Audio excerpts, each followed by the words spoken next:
one snap, but when you are lined up at defensive tackle and then you pop back and eventually a QB spy on a play like that, first of all, when that's presented to you in practice, what are you thinking about? And also, what about your skill set? Your athleticism allows you to be able to do stuff like that, essentially like jack stuff. Yeah, when that first was brought up, I was just thanking the coaches for trusting me with that.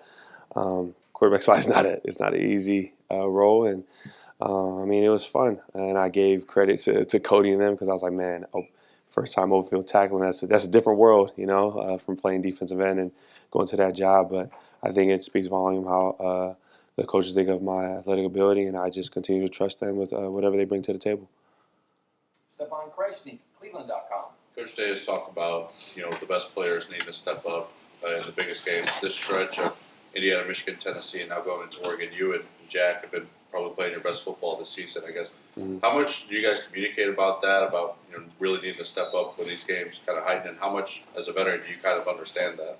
Yeah, it's nonstop with the communication on that part.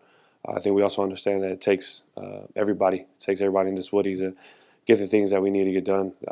That's on our list of goals that we want to accomplish. But we just understand that if we just continue to do our job and just continue to just trust one another and just play as fast as we can, as hard as we can, then I think everything will just fall right in line.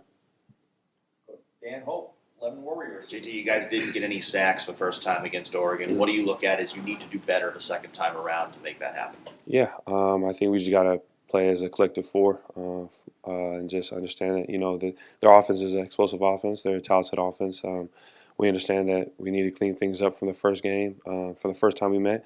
And I think that's what we're doing leading up to this game, taking it one day at a time and just continue to find those areas of attacking and just staying within the wheelhouse. Dylan's obviously a really elusive guy. What makes him so tough to play against?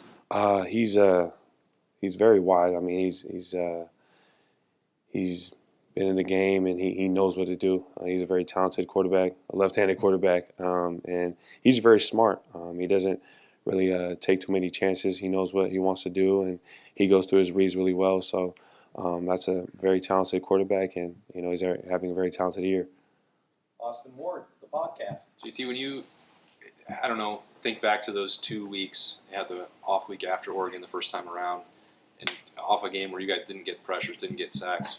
What was the process like to address that? How different has the defense felt for you guys in that front four since then? You mentioned the quarterback spy stuff. We've seen other games and twists.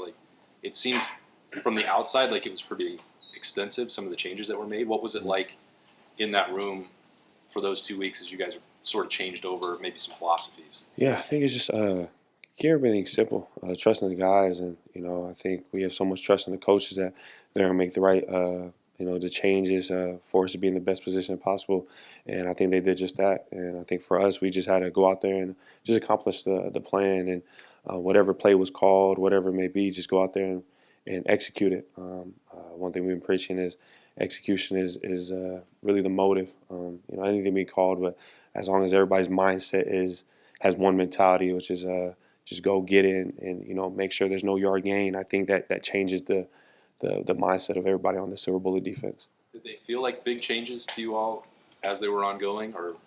At first, it was a tough loss, so I think it felt like everything was big. But then when you kind of just take your time and look at everything and analyze everything, it was just like, man, we just need to keep everything simple, make everything just about us, and not feel like we're making everything about them. It's we can dictate what they do, and I think that was the mindset. Tim May, Letterman Row. Yeah, JT, I know you get to watch a little bit of video of Caleb and Lathan and Jordan. Mm-hmm. What stands out about that group from your vantage point, from your perspective? They're relentless, man. Lathan, Caleb, and everybody in that BIA core. Yes, they can cover, but when it's time to stop the run, they'll come down 12 yards out, however far off the front line of scrimmage, and come and throw their nose in there. And I respect them for that, because there's gonna be times where we need them to make them tackles, and I mean, they're displaying it this whole season. Yeah, how critical are they in a game of this magnitude? Obviously, everybody's critical, but you know what I mean? Yeah. Sort of the last line of defense, but sometimes the last line of defense is in the middle of it. Yeah, I mean, they play a huge role. I mean, like you said, it takes everybody from the front four. It's like a chain reaction. The front four don't do their job, then it falls. If the back end, so we all have to work as a collective unit. And I think there's a reason that there's 11 of us out there. And it's crazy if one person doing their job, then something can go wrong. But if we just all continue to stay communication with one another, continue to just let each other know we have each other's backs and just trust one another, then man, I think that performance is going to be off the charts.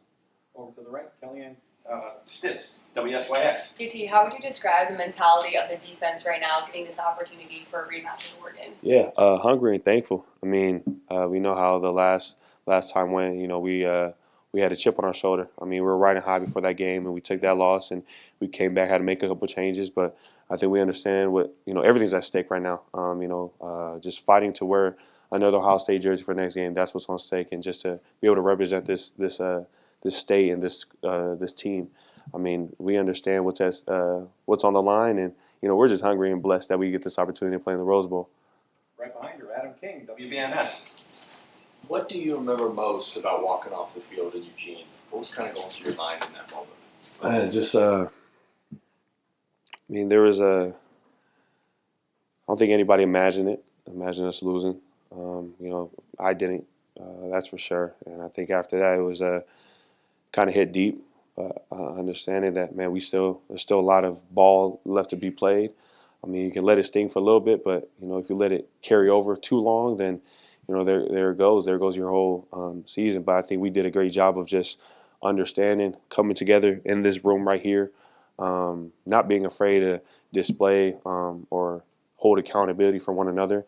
And, as that happened, we came back, regrouped, and, we're just going right now. And I'm just blessed for those specific moments, losing. I mean, no one wants to lose, but the testimonies and the things you're taught within those little situations speaks volume. Spencer Holbrook, Letterman Row. JT, what have you seen from Kenyatta the last couple of weeks? Was there like a push from him? Have there been conversations with him? Because it seemed like he was playing some of his best football in Tennessee. Yeah, I mean, that's my boy. He's in the R2X club too. But, Kenyatta, I mean, every time his number's called, he goes out there and makes the most of it. No matter where we at in the game, when he goes out there, he's just hungry. He wants to go make plays, and we see it in practice, so it's not surprising to us. Bill Rabinowitz, Columbus Dispatch. Dylan Gabriel's obviously very elusive, very talented. He's not very tall.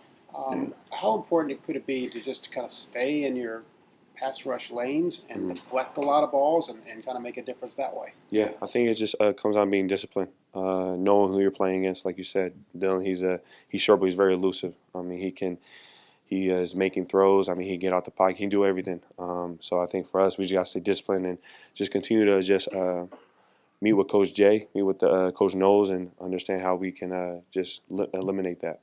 One question about you and Jack. I mean, your personalities seem to be a little different. You're more on the quiet side. He's not. Yeah. You've played together 4 years, both five-star guys. Kind of describe your relationship with him, friendship with him, and just kind of how you complement each other. Man, that's my brother. Like you said, we're different but very alike. I think outside, like you said, he's louder, I'm quiet. But once we're on that field, we're like the same person. We'll do anything for this team. We'll die for our players, and we'll give everything we got. Roomed together for 4 years, correct? Yeah, fall camps. Every road trip. Yeah, sometimes go over there, sleep over there. So yeah. The neat one, who's the messy one? We have our share of days when I'm neat, he's neat, or we might both be messy, but we do a good job. Yeah, I'd probably say I'm a better cook than Jack though. Tony Girdman, Buckeye Huddle. When you're playing a team for the second time, and that was almost a season ago by now, how much are you at square one with this scouting and the preparation, or how much do you take from that game, and how much do you avoid taking so that you don't have any preconceived notions of what you're going up against on the offensive line? I say it's pretty 50-50. I mean, that game, like you said, it was a while ago, but at the same time, they elevated as a team, and so did we. So we understand that they made some changes for sure. There's certain tendencies we can take back from that game, but we also understand that they went on a little run after that, and we can see that they elevated as an offense. So we just got to continue to watch those games, dissect the other games, and just continue to see what stands out and what they changed from the past game. We got a couple calls on Zoom that we'll wrap up with. First, we have Nick Hamilton from Nightcast Media. Nick?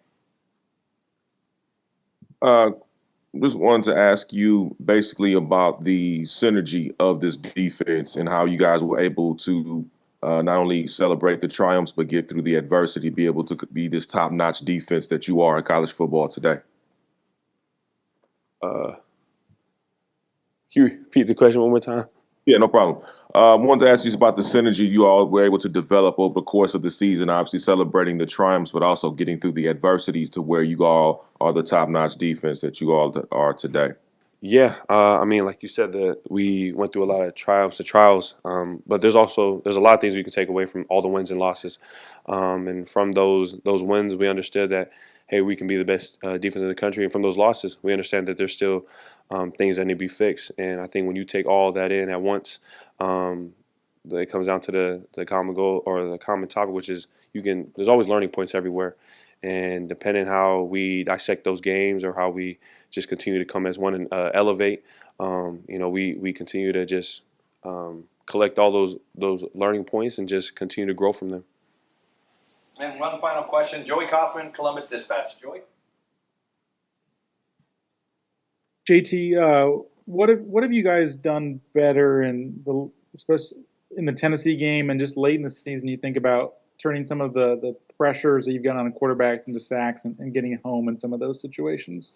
Yeah, I think it was more just understanding the defense as a whole, understanding everybody's job. I think as the season went on, we had to understand that we have to know what's going on the back end. We have to know what's going on with the linebacker crew to understand what plays we have room of freedom in. And I think once we understood that and got a better understanding of everybody's job, I mean, it showed display because everybody knows what each other's doing. It's not like the linebackers know what they're doing.